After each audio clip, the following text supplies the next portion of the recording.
আমার আব্বা গত 3 বছর আগে ডিসেম্বরের 4 তারিখে মারা গেছে। 5 তারিখে সকাল 9টায় আব্বারে দাফন করছি। আমি জীবনে এই প্রথম লাশ নিয়ে কবরে নামছি, আর আগে পরে কখনো নামিনি। তো লাশটা যখন দাফন করেছি, দাফন করার সময় সবাই তো যাই হোক যার যার মতো কবরে মাটি দিছে, দাফন করছে। আমি যখন মাথার কাছ দিয়ে আমি নামছি মা কবরে, আমি কবরের মাটিটা হাত দিয়ে দেখছি প্রচন্ড ঠান্ডা। আরে আমার ওই সময় মনে পড়ছে দুনিয়াতে বাবা মা আমাদেরকে কত আরামে রাখে।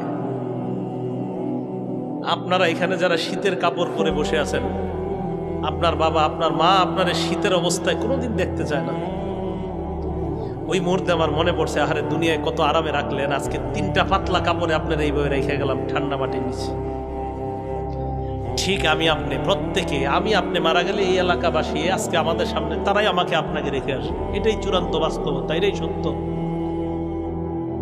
নবীজি বলেন ইমানদারের আত্মা নিয়ে রওনা করছে আসমানের দিকে। প্রথম আসমানের কাছে যাওয়ার পর ফেরেশতারা যখন আত্মা নিয়ে যায়, হাজার হাজার ফেরেশতারাই ফেরেশতাদেরকে প্রশ্ন করে কোথায় যাও, কার আত্মা নিয়ে যাও। আত্মা বহনকারী ফেরেশতারা কয় তোমরা কিভাবে জানলা? ওই ফেরেশতারা কয় এটা মনে হয় ইমানদারের আত্মা, এই জন্য আমরা আমাদের নাকের মধ্যে তার আত্মার একটা সুন্দর ঘ্রাণ পাইতেছি।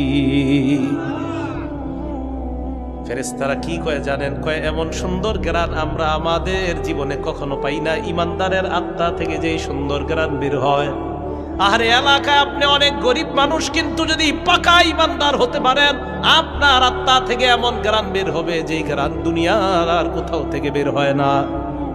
ফেরেশতারা ওই আত্মা নিয়ে প্রথম আসমানের কাছে যায়। ফায়াস্তাফতিহুনা বিহা, প্রথম আসমানে অনুমতি চায়, দরজা খুলে দাও।